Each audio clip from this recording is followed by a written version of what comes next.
We had the privilege of speaking with World War II veteran Morris D. Craig, a Montford Point Marine who diligently served to protect our country in the 1940s during a time when the military was separated by racial divides. Here, in his own words. Me and my three friends, we were sitting around talking. Every day you got a letter before the draft, and you was on pins and needles when they gonna call you. So we decided, let's all volunteer and get this over with. And that's how we all volunteered for Marines. We all got together and we left Washington, D.C. at 6:40 p.m. to go to North Carolina. And we got in boot camp. Didn't have much problem. I didn't never have no military training because I didn't have the never high school cadet corps. I would never join that because my father said, I ain't got no money for a uniform, so you don't need that. So I didn't have any formal military training at all. My two friends had military training. Being out in the Washington area was something new to me because I'd never been no farther than Virginia.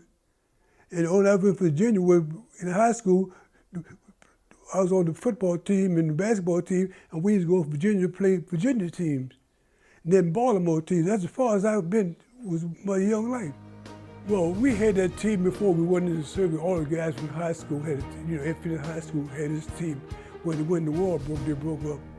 When they came back, most of the guys went in high school with me. We formed together. And we got this team, and most of us was in the Marine Corps with me. And we all got together, and we won the city's championship the first year we played. And I won the most valuable player in the league that year. The reason is because I won the most valuable player in the league because we had a system, what they call the fast break. When the ball was on the backboard, my turn was to get down the floor. And when you were free, you got the ball. I ended up scoring 20 points because the black break. Not because I was that good. That's the system we use. We all trained at Montford Point. We were stationed at a place called Knox Camp. We was a little off the Montford Point base. We were separated. So then we stayed there till we got trained in the 90mm gun.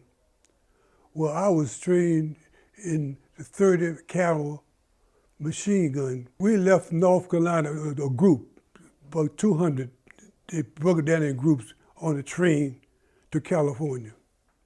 Well, we had a little conflict in California at the base of that because there wasn't any Marines there much. It was old sailors and stuff like that. And they told us we couldn't go to the movie unless we sat in the back.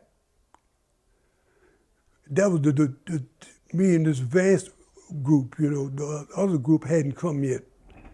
So the guys just say, well, we're not gonna come to the movie. Nobody's going to the movie. So they got a big rock rolled down the hill and broke the screen. And the colonel told us, take your time, don't do anything till the rest of the outfit come. But at the end of the week, the rest of the outfit, we didn't have no problem after they saw how strong we were and how many men we had. And we didn't have brooms and dustpans, we had rifles and guns. So after that, we didn't have no problem.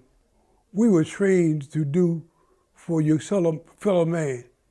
If your buddy got in trouble, you got in trouble. If your buddy got in the fight, you got in the fight. That was taught in the Marine Corps. Stick together.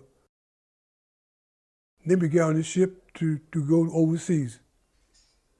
And we hit an island called Funi in the Ellis Island. We were on the end of the island, so we stayed there until they moved us up to Marshall Island.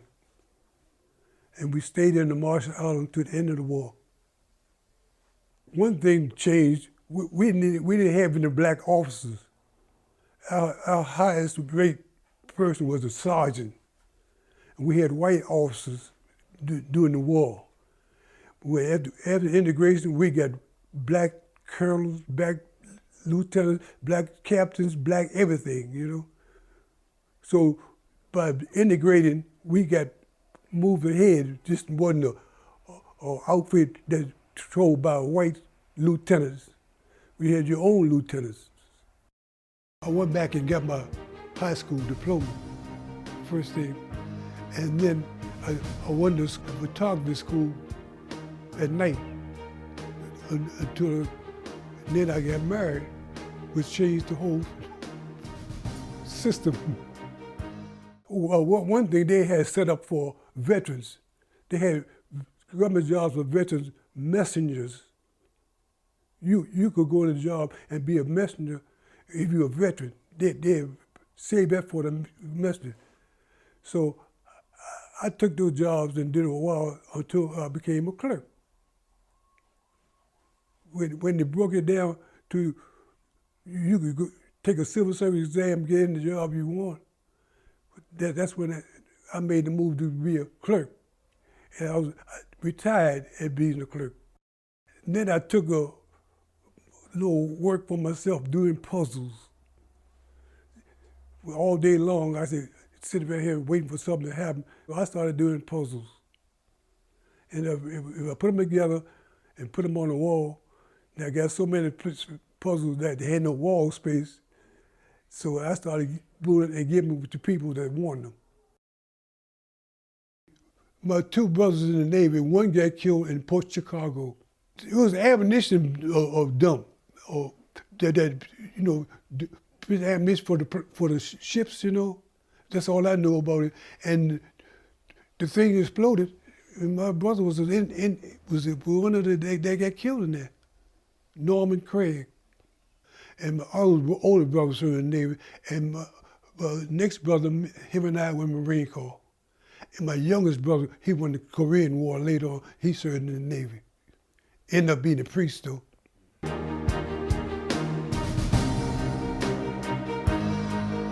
Well, I appreciate anybody in the service and doing what leaving their home and going in there to protect the country. My hat's off to them every day. I hope these young people understand what the older people went through to see what they got today and try to improve it instead of tearing it down. But they got an attitude, and don't do it my way, I don't want no parts of it, which is the wrong attitude. I think it's life. That's all for this edition of Veterans in Transition. We ask that you like us on Facebook and follow us on Twitter. If you have a story, reach out to us at vetsintransition.com. And remember, we all have a story to tell. Until next time.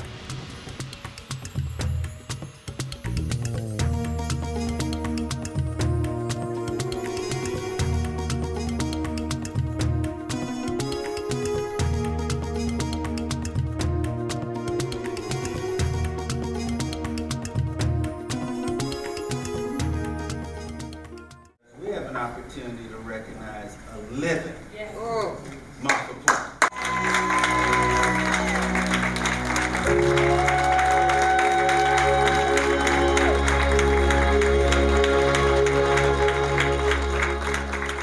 Attention orders. Certificate of Recognition, United States Congress, Congressional Gold Medal awarded to Morris Dogan Craig in recognition of honorable service during the period of 1942 to 1949 while promoting peace and stability for the United States of America during World War II. The people of this nation are forever grateful. And a unanimous and bipartisan vote by the members of the 112th Congress of the United States, the Congress